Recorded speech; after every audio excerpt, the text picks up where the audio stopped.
Hello friends, RKP study plus में आपका स्वागत है।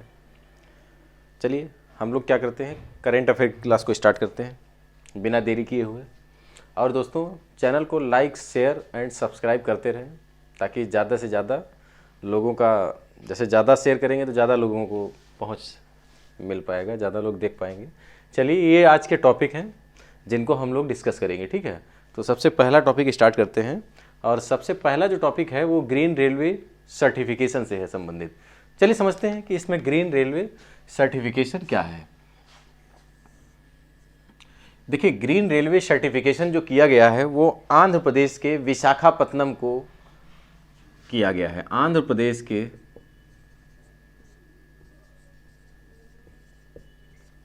विशाखापत्तनम को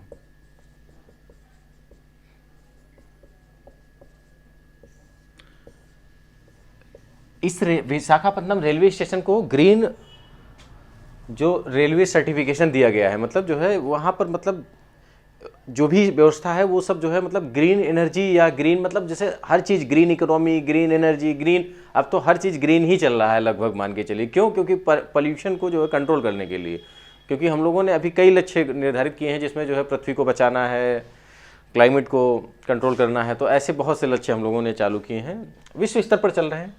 चलिए ठीक है, उसी में एक पहल जो है ये है आंध्र प्रदेश की। आंध्र प्रदेश पहला ऐसा रेलवे स्टेशन बना है जो ग्रीन सर्टिफिकेशन से, मतलब इसको जो है नवाजा गया है, मतलब याद जो है इसको दिया गया है ग्रीन सर्टिफिकेशन।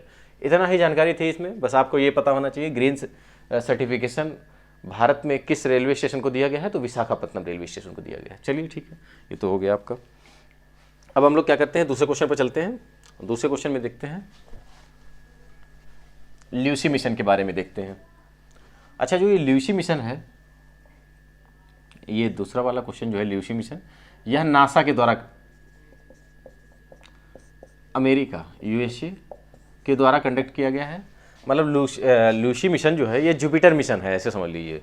यह जुपिटर, मतलब जुपिटर भी नहीं कहेंगे, जुपिटर की कक्षा में कुछ मतलब जो है, जैसे उसकी कक्षा में कुछ पत्थर टाइप के, जैसे उनको कहा जाता है, तो उसके लिए ये बनाया गया है मिशन। तो अब देखते हैं हम लोग इसके बारे में समझ लेते हैं। जैसे उसमें जो है ट्रोजन होते हैं, जैसे सपोज दैट, इसके लिए समझिए पहले जुपिटर को, इसके लिए सौरमंडल को थोड़ा समझेंगे पहले। तो जुपिटर कैसे, जैसे मान लीजिए सपोज दैट ये सूर्य है, ये सूर्य है, सन, ठीक है। अब उसके बाद जो है यहाँ पर ये सभी ग्रह हैं, इसका सौर्य परिवार है, ये सब जो है सब ग्रह हैं, और उसमें बुध, शुक्र, पृथ्वी, और उसके बाद मंगल आता है। देन ये जो चार जो ग्रह हैं इनको आंतरिक ग्रह कहा जाता है। थोड़ा और भी समझ लीजिए चीज़ों को, आंतरिक ग्रह कहा जाता है। और जो इसके बाद टोटल हमारे सौरमंडल में 8 ग्रह हैं, 8 ग्रह हैं। तो दूसरा मतलब अब बृहस्पति आएगा इसके बाद,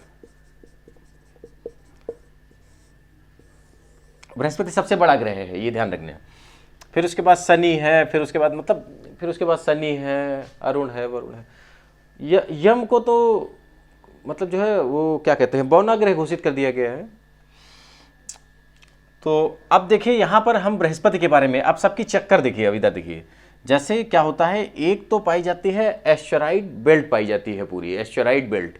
यानी अभी क्या करें, हम आपको एग्जाम्पल दें तो जब पृथ्वी का, या सपोज दैट मान लीजिए, वो सब छोड़िए, तो यहाँ पर एक ऐसे करके जो है पूरा ऐसे पूरी एक बेल्ट बनी हुई है जो सूर्य के चारों ओर ऐसे करके पूरी घूम रही है। ये भी मतलब जो है सूर्य के चारों ओर है।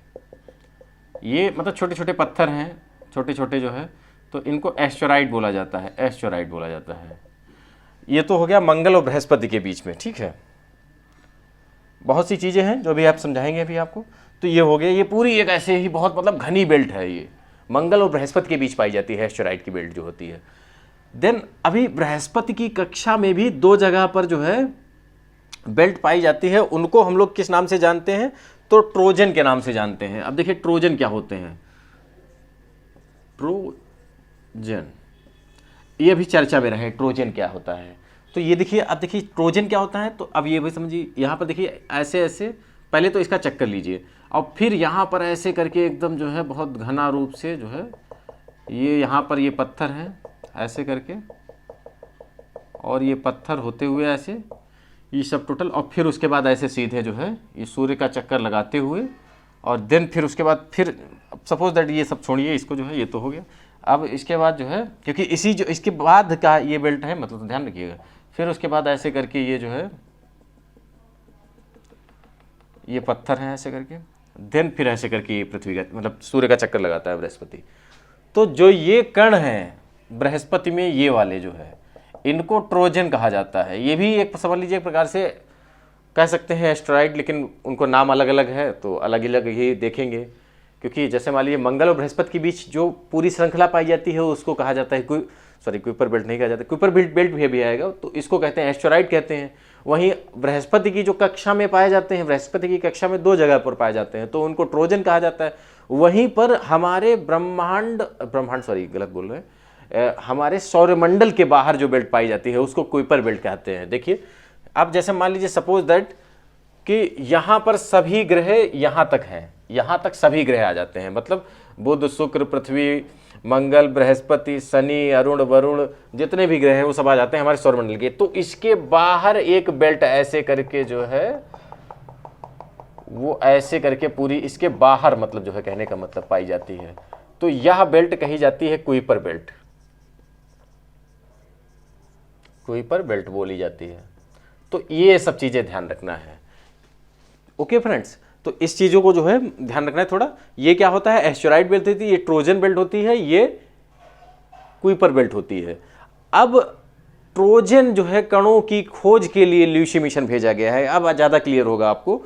तो नासा के द्वारा यह भेजा गया ल्यूसी मिशन, पहली बात तो क्वेश्चन आपसे पूछा जाएगा कि ल्यूसी मिशन किस देश के द्वारा भेजा गया है, भारत के द्वारा, जापान के द्वारा, चाइना के द्वारा, या मतलब जो है अमेरिका के द्वारा। तो अमेरिका के द्वारा भेजा गया है, नासा के द्वारा। फिर उसके बाद आपसे क्वेश्चन पूछा जा सकता है कि ट्रोजन क्या है, कि किसकी कक्षा में पाए जाते हैं ट्रोजन। तो बृहस्पति की कक्षा में ट्रोजन पाए जाते हैं। ट्रोजन ही क्या है, तो ट्रोजन एक मतलब जो है छोटे छोटे पत्थरों की एक बहुत बड़ी श्रृंखला है, मतलब तो ये हो गया। फिर उसके बाद जो है जैसे अब बाकी आपसे सूर्य का जैसे मतलब जो है क्वेश्चन पूछा जा सकता है, या अभी हाल ही में एक और जो है अभी सूर्य के बारे में चर्चा कर रहे हैं, तो सूर्य के बारे में आप लोग देखिएगा। सूर्य पर अभी ऐसा माना जा रहा है सूर्य का एक टुकड़ा हो रहा है नार्दर्न हेमिस्फीयर पर, मतलब जो है हेमिस्फीयर नहीं कहेंगे उसको क्योंकि वो तो पूरा जो है अग्नि से बना हुआ है। तो अब ये नॉर्दर्न जो है पोल पर जो है यहाँ पर ये घटना मतलब अभी देखी गई है, कैमरे के द्वारा कुछ रिकॉर्ड की गई है। तो उस पर इस टाइप से एकदम अग्नि का पूरा जो है इस टाइप से पता नहीं क्या जो है बना हुआ है। तो ऐसा मान रहे हैं वैज्ञानिक की जो है उसमें अभी देखिएगा 3-4-5 दिन की जो है घटना है। तो उसमें देखिएगा ऐसा मान रहे हैं कि ये पृथ्वी से मतलब सूर्य से अलग हो रहा है ये भाग। हालांकि हमारे ग्रह पर कोई प्रभाव नहीं पड़ेगा इससे इसका। तो ये सब चीज़ें हैं। चलिए ठीक है, ये तो हो गया सामान्य जो है हम आपको बताया जो। तो बात समझ में आई होगी आपको कि ल्यूसी मिशन क्या है। ल्यूसी मिशन इन्हीं कणों के बारे में खोज करेगा, ट्रोजन कणों के बारे में। तो बस इतना याद रखना है आपको। चलिए ठीक है, इसको हटाते हैं।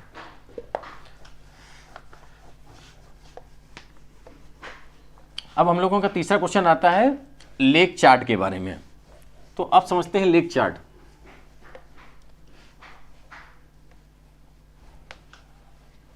लेक चार्ट क्या है, तो अब इसके बारे में देखते हैं। तो लेक चार्ट हाल ही में चर्चा में रही है। तो आपको क्या रखना है यार, लेक चार्ट कहाँ है, किन किन देशों में पड़ती है। तो लेक चार्ट, अब क्वेश्चन आपसे ऐसे पूछा जाएगा कि लेक चार्ट किन किन देशों को साझा करती है, मतलब बाउंड्रीज किसकी किन किन देशों की साझा करती है। तो बस आप लेक चार्ट के बारे में इतना जान लीजिए कि लेक चार्ट एक तो अफ्रीका महाद्वीप में पड़ती है, दूसरा तो आपको ये पता होना चाहिए कि ये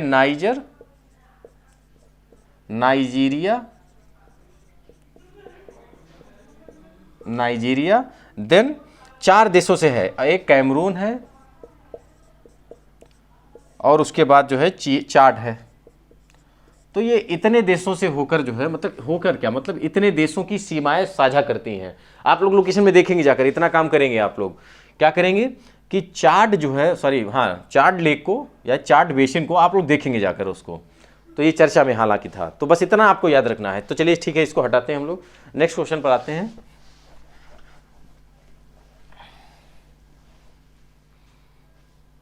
अब ये देखिए पैलेस कैट, ये कैसी होती है, तो ये हम आपके स्क्रीन पर लगा दे रहे हैं, देखिएगा आप लोग कि ये किस तरीके की, इसके बाल टाइप के एकदम होते हैं, मतलब ब्राउन टाइप की होती है और बहुत बड़ी नहीं होती है बिल्ली, तो एकदम बहुत बड़े बड़े बाल होते हैं तो इसके जो है मुख पर, तो इस टाइप से जो है ये बिल्ली होती है पैलेस कैट्स।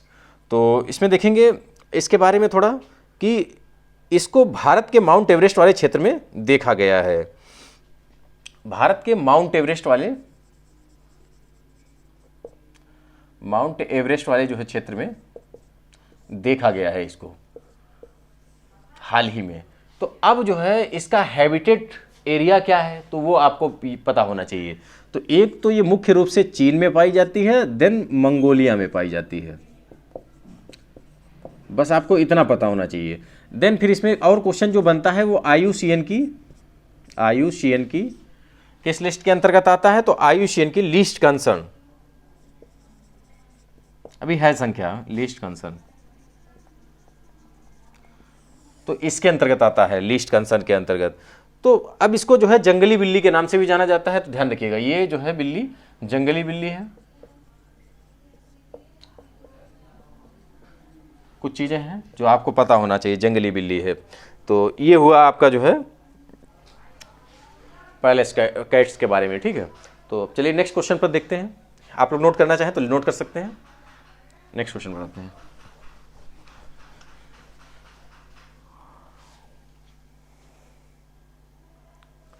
चलिए ब्रू ट्राइब्स या रियांग ट्राइब्स के बारे में समझते हैं। ये वाली ट्राइब्स जो है इसके बारे में हम लोग समझते हैं। तो अब ब्रू ट्राइब्स और रियांग ट्राइब्स क्यों चर्चा में थी, तो अब इसके बारे में देखेंगे कि अच्छा इसमें एक चीज़ और थोड़ा देख लेंगे कि इसके अंतर्गत हम एक चीज़ और बता दे रहे हैं आपको कि एक है बुक्सा टाइगर रिजर्व, जो अभी कैट जो है एक और चर्चा में रही थी ना, तो वो भी कैट हम आपको बता दे रहे हैं। इससे पहले इसके क्वेश्चन से पहले हम लोग ये थोड़ा चर्चा कर लेते हैं कि एक एशियन गोल्ड कैट जो है देखी गई थी, एशियन गोल्ड कैट, तो यह भी देखी गई थी। तो ये जो है बुक्सा टाइगर रिजर्व जो है पश्चिम बंगाल में, बुक्सा टाइगर रिजर्व ये पड़ता है। बुक्सा टाइगर रिजर्व आपको बहुत याद रखना है, ये चर्चा में है, तो पश्चिम बंगाल में पड़ता है। पश्चिम बंगाल में बुक्सा टाइगर रिजर्व पड़ता है, तो आपको ध्यान रखना है यहाँ एशियन गोल्ड कैट जो है देखी गई थी, ठीक है। तो ये ध्यान रखना। अच्छा ये मतलब जो है इसका आयुष्यन स्टेटस आप लोग ध्यान रखेंगे, नियर थ्रेटेंड, मतलब जो है नियर थ्रेटेंड, ठीक है, नियर थ्रेटेंड कैटेगरी के अंतर्गत आता है। तो आयुष्यन की नियर थ्रेटेंड जो है कैटेगरी के अंतर्गत इसको रखा गया है। तो ये आप ध्यान रखेंगे इतना एशियन गोल्ड कैट के बारे में। बाकी जो है चलिए ठीक है। अब हम लोग क्या करते हैं, अपना वही बुक्सा जो है जो आपका जो है ब्रू ट्राइब्स के बारे में थोड़ा समझ लेते हैं। इसको हटा देते हैं पहले। चलिए आप लोग नोट डाउन करना हो तो नोट डाउन कर लीजिएगा। चलिए इसको हम हटा देते हैं, बाकी तो हम लोग यही देखते हैं।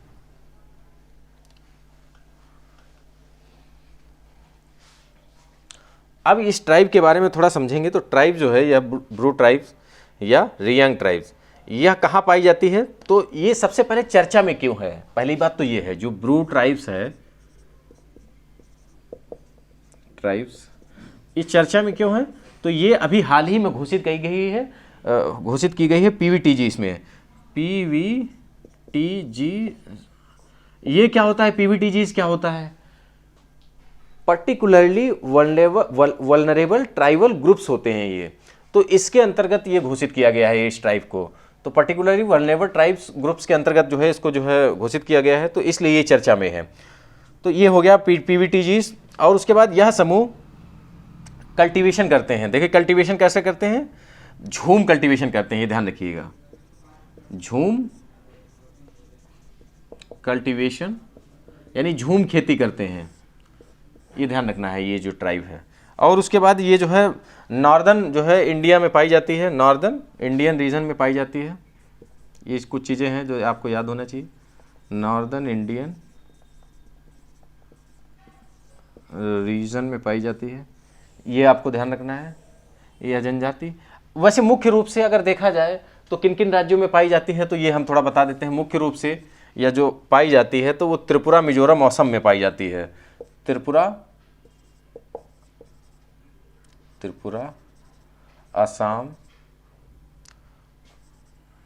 असम, और मिजोरम,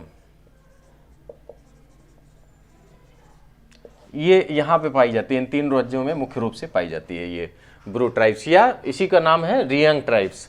तो ये ध्यान रखना है, ये सब चीज़ें जो है। चलिए ठीक है, इतना जो है आप लोग जो है देख लीजिए बस, उसके बाद बाकी जो है नेक्स्ट क्वेश्चन पर आते हैं। तो नेक्स्ट क्वेश्चन जो है आपका क्या है देखते हैं। चलिए इसको आप लोग नोट करना चाहें तो नोट डाउन कर लीजिए, बाकी जो है आगे बढ़ाते हैं।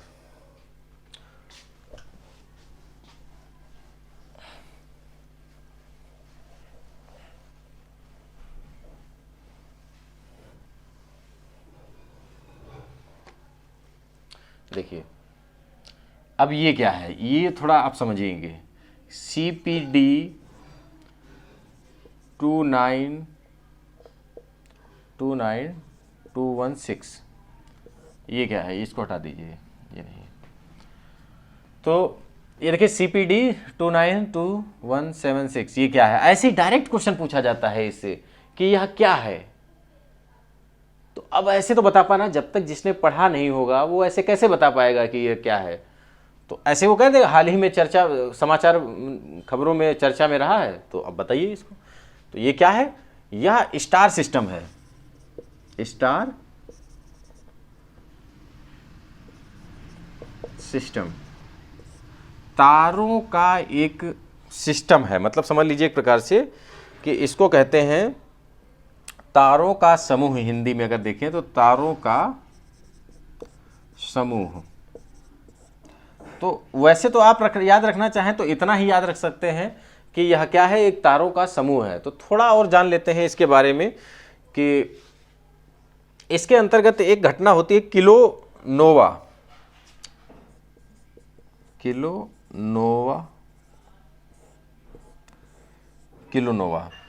तो किलोनोवा क्या है, ऐसे डायरेक्ट क्वेश्चन पूछा जा सकता है। तो ऐसे क्वेश्चन पूछा जा सकता है कि किलोनोवा क्या है। तो इसमें जो है ये ध्यान रखिएगा, यह 2 न्यूट्रॉन तारों के विस्फोट, मतलब कहने का मतलब आपस में टकराने की घटना है। आपने सुना होगा सुपरनोवा घटना। तो सुपरनोवा जो होता है वो किसी भी तारे की जो है, जैसे समझ लीजिए उसमें क्या होता है कि वो उस पर उसका ईंधन खत्म हो जाने की दशा में सुपरनोवा घटना होती है। ईंधन का मतलब जैसे भी उस पर हाइड्रोजन है, हीलियम में कन्वर्ट हो रहा है, तो वो तारा जो है चमक रहा है, तो उस पर नाभिकीय संलयन हो रहा है, तो नाभिकीय संलयन के कारण ही वो चमक रहा है। तो इस कारण या उस पर अग्नि का स्रोत है या ऊर्जा का स्रोत है। अब वो जो है ख़त्म हो रहा है, तो धीरे धीरे उसकी जो है एक एज होती है हर चीज़ की। तो जैसे कोई भी, एस चंद्रशेखर ने ही बताया था कि कोई भी तारा, जैसे वो मतलब हमने आपको लेक्चर में बताया भी है उसके बारे में कि कोई तारा जन्म लेता है, फिर अपने युवावस्था में जाता है, फिर वृद्धावस्था में जाकर मृतप्राय हो जाता है और वह ब्लैक होल में यानी कृष्ण विवर में परिवर्तित हो जाता है। तो ऐसा मतलब जो है बताया भी गया है उनको जो है भूगोलवेत्ताओं के द्वारा। लेकिन अभी देखिए किलोनोवा क्या होता है, बस इतना आप जानेंगे। किलोनोवा जो होती है वह एक ऐसी घटना है जो 2 न्यूट्रॉन तारों के आपस में मतलब जो है टकराने से घटना उत्पन्न होती है। तो बस इतना आप ध्यान रखेंगे कि आप लोग अगर लिखना चाहें तो लिख लीजिए, 2 न्यूट्रॉन तारों के टकराने से। अच्छा, न्यूट्रॉन तारों का ग्रेविटेशनल फोर्स जो होता है साइज छोटा हो जाता है, ग्रेविटेशनल फोर्स जो होता है उस पर मतलब जो है बढ़ जाता है, सॉरी घनत्व तो बढ़ जाता है, और उसका जो है ग्रेविटेशनल फोर्स जो है मैग्नेटिक जो फील्ड होता है वो कम हो जाता है। चलिए ठीक है, ये सब जो है इतना याद रखेंगे। 2 न्यूट्रॉन तारे आपस में टकराते हैं, वही जो है किलोनोवा घटना होती है। चलिए ठीक है, ये हो गया आपका। नेक्स्ट क्वेश्चन देखते हैं हम लोग, लिथियम के बारे में समझते हैं थोड़ा। लिथियम।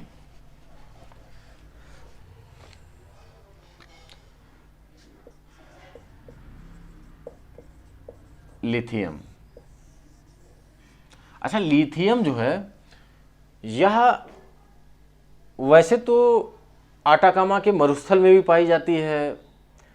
भारत में अभी तक तो बहुत ज़्यादा नहीं, लेकिन जम्मू कश्मीर के रियासी डिस्ट्रिक्ट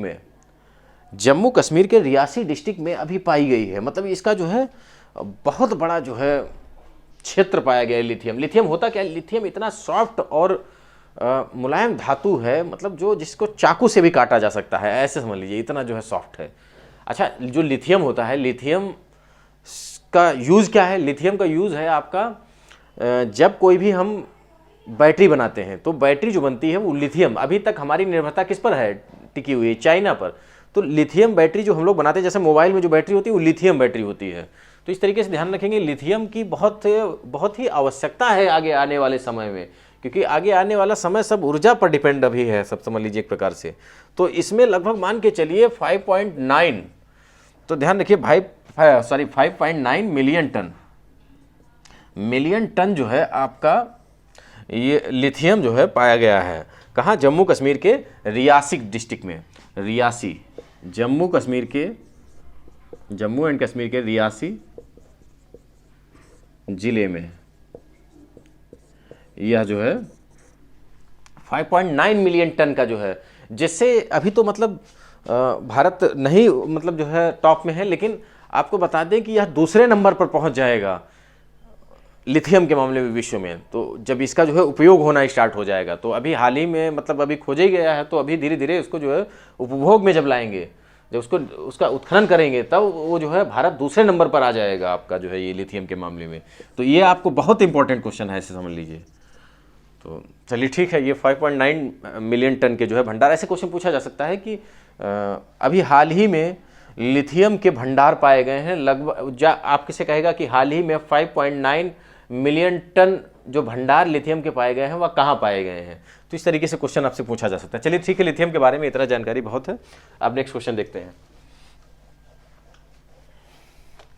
नेक्स्ट क्वेश्चन है आपका बैगा ट्राइब्स के बारे में। बैगा ट्राइब्स, तो बैगा ट्राइब्स के बारे में हम लोग जो है चर्चा करते हैं कि बैगा ट्राइब्स क्या है। तो ये भी जो है पीवीटीजीज जो है इसको घोषित किया गया है बैगा ट्राइब, बैगा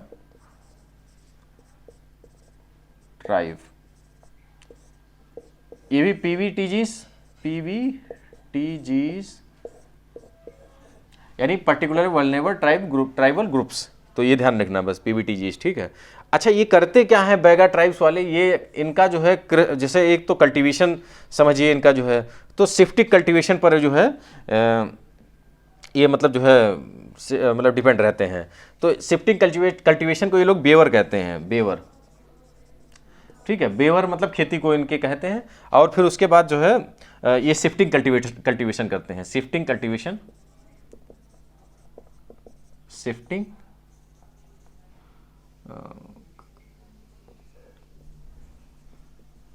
चलिए शिफ्टिंग कल्टीवेशन करते हैं। शिफ्टिंग कल्टीवेशन में जो है जैसे एक जगह से दूसरी जगह ये है मतलब शिफ्ट होते रहते हैं, तो ये इस तरीके से जो है ये करते हैं। अच्छा, फिर उसके बाद इनका और मुख्य जो है क्या है, ये महुआ, महुआ का मतलब जो है उपयोग करते हैं, खाते और पीते हैं। महुआ को खाते एवं पीते हैं। महुआ थोड़ा हल्का सा नशीला पदार्थ होता है, नशीला पदार्थ क्या, नशीला फल टाइप का मान के चलिए, उसमें हल्का सा होता है, बहुत ज़्यादा नहीं।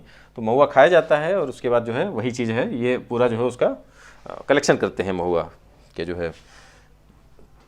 तो ठीक है, ये तो हो गया आपका बैगा ट्राइब से संबंधित। तो नेक्स्ट क्वेश्चन देखते हैं।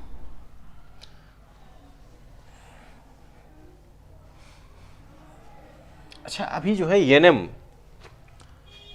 क्या नाम है, यानोमामी,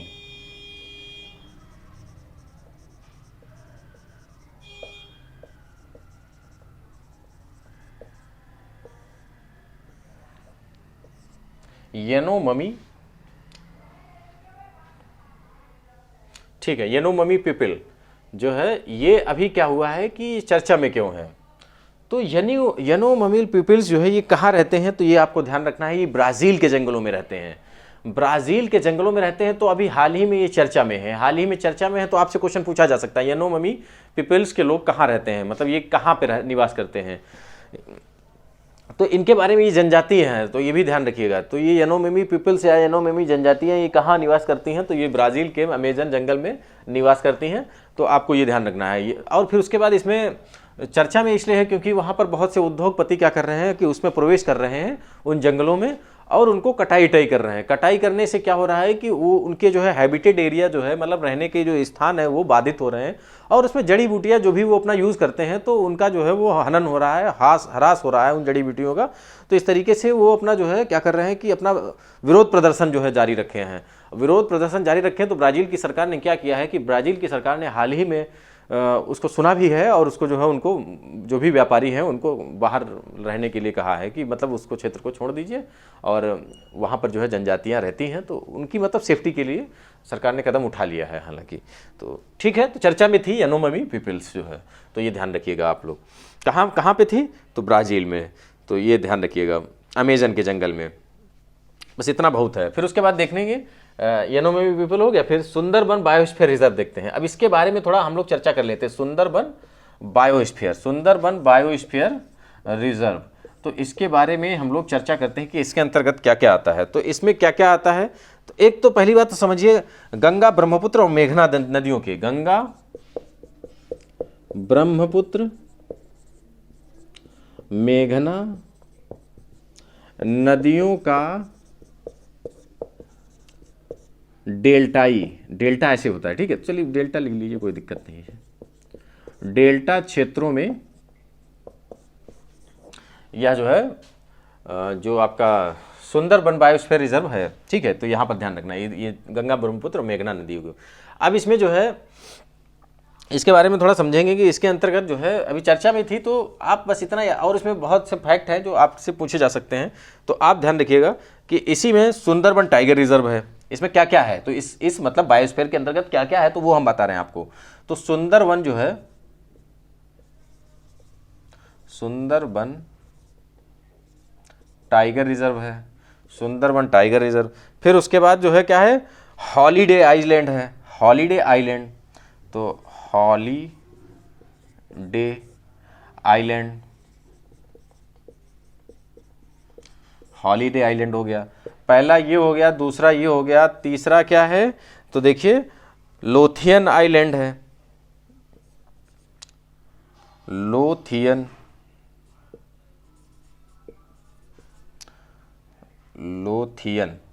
आइलैंड, और ये वाइल्ड लाइफ सेंचुरी है, ठीक है, Lothian island wild life sanctuary है, वाइल्ड लाइफ सेंचुरी है, तो ध्यान रखिएगा ये लोथियन वाइल्ड लाइफ सेंचुरी है। और फिर उसके बाद और इसमें क्या है, तो वो ध्यान रखिएगा, संजा खाली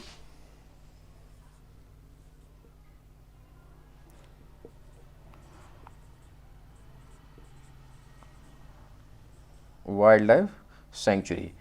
तो ये बस ये 3-4 चीज़ें हैं जो वहाँ पर उपस्थित हैं, तो यही ध्यान रखिएगा। यहीं पर मैंग्रोव वन पाए जाते हैं, यही मैंग्रोव पाया जाता है, मैंग्रोव वन पाए जाते हैं, तो ये ध्यान रखना है। इतना चीज़ें इसके बारे में सुंदरबन बायोस्फीयर के बारे में समझेंगे चीज़ें की, ठीक है। तो क्या क्या है, गंगा, ब्रह्मपुत्र, मेघना नदियों के जो है डेल्टाई क्षेत्र में है, एक तो इसमें सुंदरबन टाइगर रिजर्व है, हॉलीडे आइलैंड है। अब ये क्वेश्चन पूछा जा सकता है, हॉलीडे आइलैंड कहाँ पर अवस्थित है, तो ये मतलब इन नदियों के जो है डेल्टाई, ये पश्चिम बंगाल में, इस तरीके से आप जो है ध्यान रखेंगे। Lothian island wild life sanctuary, और जो है सैजना खाली जो है वाइल्ड लाइफ सेंचुरी है, तो ये ध्यान रखिएगा। तो इतना चीज़ें हो गई। अब उसके बाद जो है हम लोग क्या करते हैं, नेक्स्ट क्वेश्चन पर आते हैं, तो देखते हैं नेक्स्ट क्वेश्चन।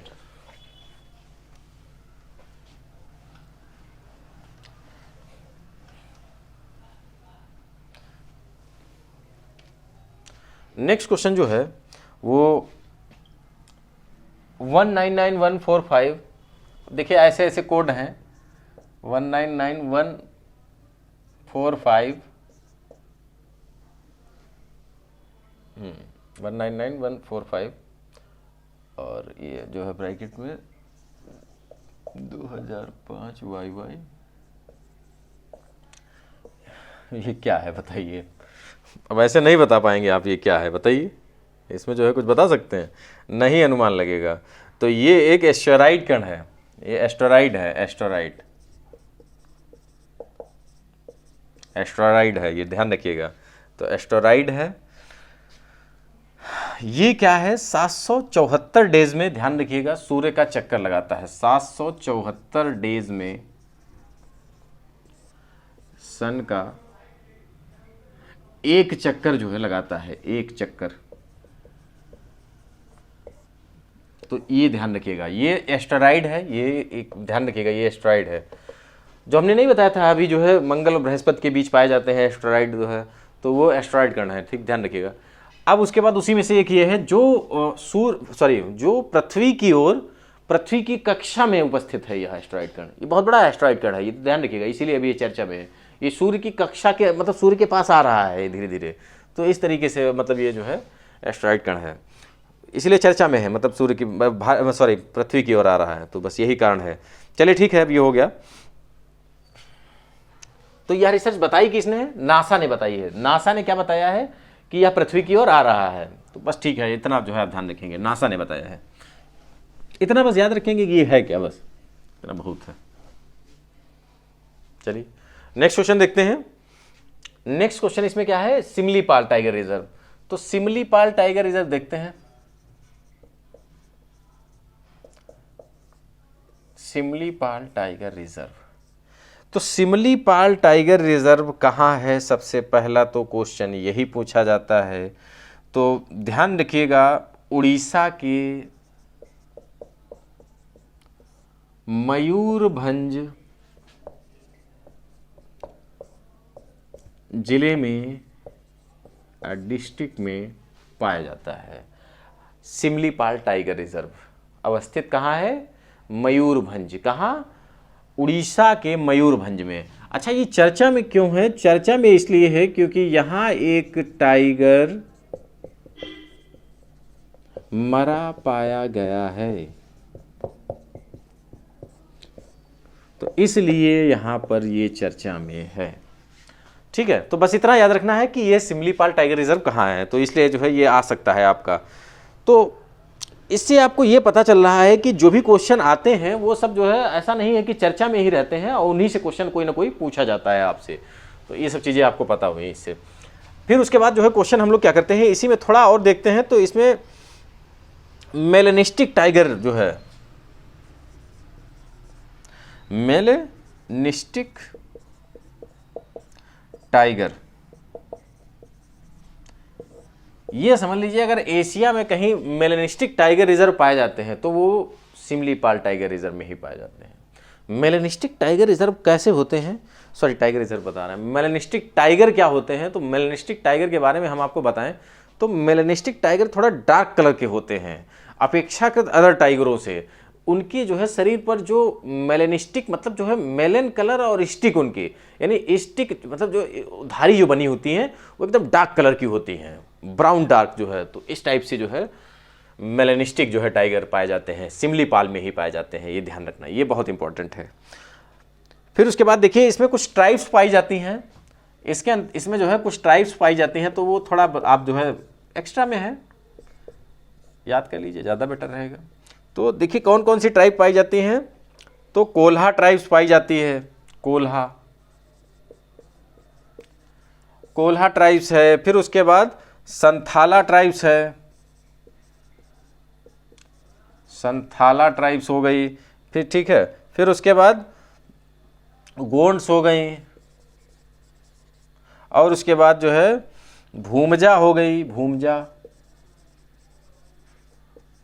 ऐसे करके बहुत सी ट्राइब हैं, तो ये ध्यान रखिएगा बस थोड़ा बहुत, ये सब चीज़ें हो गई। तो चलिए ये तो सब आपके जो है टॉपिक्स क्लियर हुए। अब हम लोग और देखते हैं टॉपिक कौन कौन से टॉपिक रहते हैं आगे, चलिए उनको भी देखते हैं।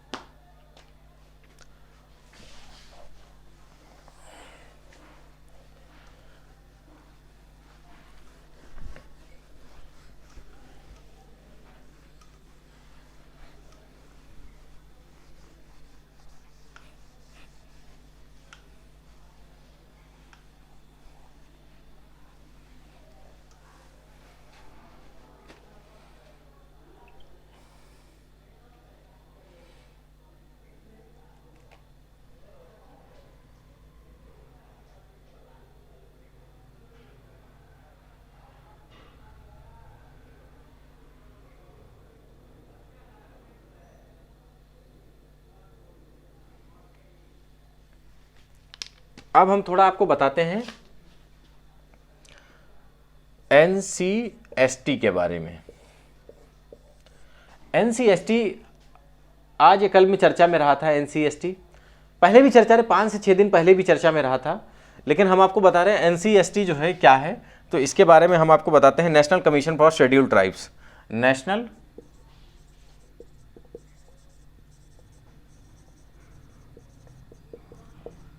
कमीशन फॉर शेड्यूल्ड ट्राइब,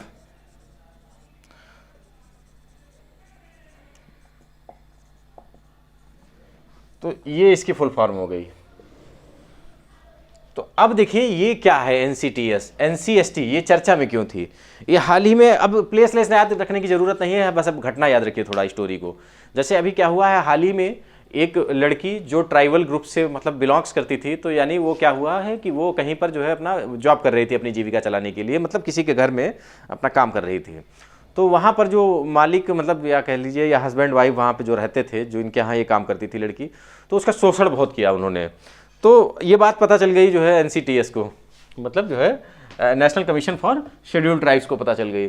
तो अब ये पता चल गई तो फिर ये हाईलाइट मुद्दा हो गया, हाईलाइट हो गया। तो यानी अब जो है यहाँ पर जो है ये आपका शेड्यूल्ड ट्राइब्स जो है ये बीच में आ गया। अब कहा कि ये जो है इस तरीके से नहीं चलेगा, तो ये सब जो है इसीलिए चर्चा में रहा है। ये सब जो है चीज़ें अब चर्चा में रहा है, तो आपको इतना पता होना चाहिए कि ये क्या संवैधानिक संस्था है या वैधानिक संस्था है, यानी स्टैच्यूटरी बॉडी है या कॉन्स्टिट्यूशनल बॉडी है, तो इतना आपको पता होना चाहिए। तो इसमें आप ध्यान रखेंगे कि यह एक कॉन्स्टिट्यूशनल बॉडी है, क्योंकि इसको हमारे संविधान के तहत 89 कॉन्स्टिट्यूशनल अमेंडमेंट जो है आपका हुआ था 2003 में, तो उसमें इसको जो है क्या किया गया था, संवैधानिक दर्जा दिया गया था। तो ये सब चीज़ें आपको पता होना चाहिए। तो संविधान के किस आर्टिकल में जो है अमेंडमेंट हुआ है, तो उसके बारे में भी हम लोग देख लेते हैं। सब चीज़ों को क्लियर करेंगे धीरे धीरे, देखते हैं। तो पहली तो बात तो ये एक कॉन्स्टिट्यूशनल बॉडी है, यानी एक संवैधानिक जो है संस्था है। कॉन्स्टिट्यूशनल जो है कॉन्स्टिट्यूशनल बॉडी है, सबसे पहली बात तो ये हो गई। देन फिर उसके बाद जो है यह कॉन्स्टिट्यूशनल बॉडी हो गई 89th C यानी कॉन्स्टिट्यूशनल अमेंडमेंट एक्ट 2003 में। और यह बना कब था, तो 2004 में इसको बना दिया गया। ये ध्यान रखिएगा। संविधान संशोधन कौन सा था, इसमें जो है कौन से आर्टिकल में जो है क्या जोड़ा गया, तो ये ध्यान रखिएगा। इसको भी हम आपको बता दे रहे हैं। तो आप देखिएगा कि इसमें जो है 338 में ए जोड़ा गया क्लॉज। तो ध्यान रखिएगा 338 का ए क्लॉज जोड़ा गया, और जिसमें यह जोड़ दिया गया कि मतलब इसके बारे में थोड़ा चर्चा कर दी गई इसके बारे में। तो ये ध्यान रखिएगा कि यह एक कॉन्स्टिट्यूशनल बॉडी है। किस आर्टिकल में, आर्टिकल 338 क्लॉज ए के अंतर्गत जो है इसको मतलब जो है संरक्षण दिया गया है। अब ध्यान रखिएगा और चीज़ें और इसके बारे में थोड़ा और देख लेंगे कि हम लोग अगर थोड़ा और बात करें तो आर्टिकल 366 का क्लॉज 25 जो है यह एसटी को डिफाइन करने का प्रोसेस बताता है। यह एसटी को डिफाइन करने का प्रोसेस बताता है। तो इतना और याद रखना कि आर्टिकल 366 आर्टिकल संविधान का अनुच्छेद 366 का क्लॉज 25 क्या कहता है कि शेड्यूल्ड ट्राइब्स जो अनुसूचित जनजातियां हैं इनको कैसे डिफाइन किया जाएगा, इसका प्रोसेस बताया गया है। किस आर्टिकल के अंतर्गत, तो ये भी आर्टिकल आपका जो है समझ लीजिए एक प्रकार से इंपॉर्टेंट हो गया आपके एग्जाम पॉइंट ऑफ व्यू से। एक तो आर्टिकल ये इंपॉर्टेंट रहा है आपका क्योंकि चर्चा में है, तो क्वेश्चन भी बन सकता है। तो चर्चा वाली चीजें ज्यादा पढ़िए, बिना चर्चा वाली चीजें पढ़िए, लेकिन उतना जरूरी नहीं। आगे देखिए तो इसमें जो है ये आपको पता हुआ, ये पता हुआ, देन आपको ये पता हुआ कि यह जो है किस मतलब जो है साल बनाई गई है, तो 2004 में बनाई गई। किस कॉन्स्टिट्यूशनल अमेंडमेंट के, 89th कॉन्स्टिट्यूशनल अमेंडमेंट 2003 में बनाई गई है संस्था NCST। तो ये सब चीज़ें आपको जो है जानकारी पता हुई। देन अब जो है हम लोग क्या करते हैं कि इसके स्ट्रक्चर को समझ लेते हैं। तो इसके स्ट्रक्चर को समझते हैं तो NCST जो है इसके स्ट्रक्चर में एक इसका चेयरपर्सन होता है, चेयरमैन या चेयरपर्सन।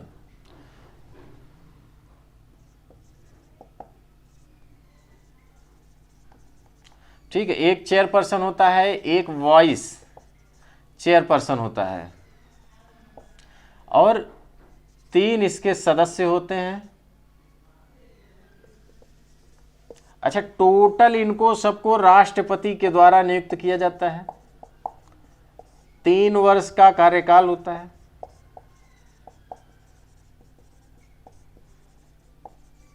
बहुत सी चीजें हैं, चलिए इनको ध्यान रखिएगा। तो आप एनसीएसटी के बारे में ध्यान रखेंगे कि इसको कौन नियुक्त करता है, इसके वॉइस मतलब जो है चेयरपर्सन को, और उसके बाद जो है इसका चेयरपर्सन जो है, इसके सदस्य हैं, 3 सदस्य हैं, जिसमें एक महिला होना अनिवार्य है। इतने सदस्यों में मतलब इसमें इन जैसे 5 जो मेंबर हैं, इनमें जो है 2 तो मतलब एक तो चेयरपर्सन हो गया, एक वाइस चेयरपर्सन हो गया, देन अगर आगे मतलब देन आगे जो है अगर उसमें कहें तो 3 जो है उसमें मेंबर हो गए। इनमें से एक महिला का होना अनिवार्य है, ये मतलब कहा गया है। तो ये सब कहा गया, इनका कार्यकाल 3 वर्ष तक होगा, और अधिकतम कार्यकाल यानी अगर हम ध्यान रखें तो अमेरिका की राष्ट्रपति की जो कार्यकाल है वो है लगभग 4 वर्ष का। कितने साल तक लड़ सकता है, तो ध्यान रखिएगा वो 2 बार ही चुनाव लड़ सकता है। यानी अगर उसकी ड्यूरेशन कहें तो केवल 8 साल। यानी अगर एक बार चुनाव जीत गया तो दूसरी बार चुनाव अगर जीत जाते हैं दूसरी बार भी, तो बस तीसरी बार जीतने का लायक नहीं बचता है। वो जीते या हारे उससे कोई फर्क नहीं, चुनाव ही नहीं लड़ सकता। तो 2 बार ही। ऐसे ही इसके भी जो है जो सदस्य होते हैं उनका कार्यकाल 3 वर्ष होता है, और अगले 3 वर्ष के लिए भी अगर चुने गए तो चुने जा सकते हैं, अन्यथा फिर इसके बाद 2 टाइम के अलावा और नहीं चुने जा सकते। तो इस तरीके से ये सब चीज़ें जो है कन्फर्म हुई आपको। ठीक है, तो ये आपको पता हुआ, एनसीएसटी के बारे में आपको पता हुआ। तो इतना जानकारी आप जो है अपने दिमाग में जो है कोशिश करिए इसको जो है स्टोर करने का। इंपॉर्टेंट चीज़ें हैं ये सब। तो ठीक है दोस्तों, अब उसके बाद हम लोग क्या करते हैं, देखते हैं कि और कुछ बचा हुआ है तो करंट अफेयर में। फिर उसके बाद हम लोग क्या करते हैं, क्लास को यहीं पर जो है एक और क्वेश्चन हम लोग देखते हैं, इसको हम लोग रिरेज करते हैं। देखिए आपको जिसको जो है कैप्चर करना हो तो वो कैप्चर कर लीजिए, एंड स्टार्ट करते हैं आगे।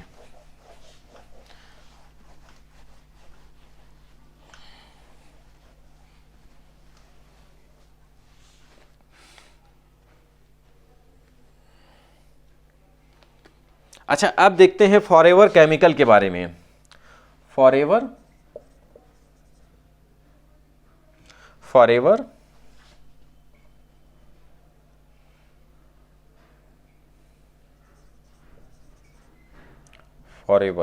केमिकल,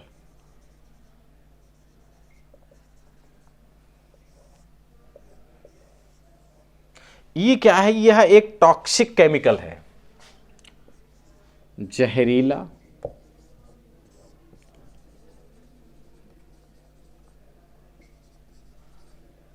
इतना याद रखना कि यह अभी क्या हुआ है कि ये चर्चा में रहा है, ये कल ही चर्चा में रहा है। तो ध्यान रखिएगा, इसमें क्या आपको ध्यान रखना है कि शेवाल बर्ड, देखिए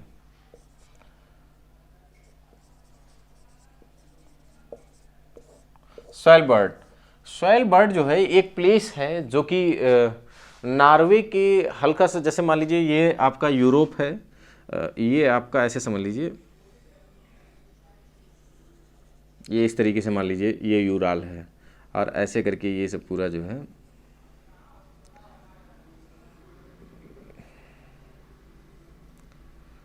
रुको ठीक है, ये बहुत ज़्यादा क्लैरिफिकेशन की ज़रूरत नहीं।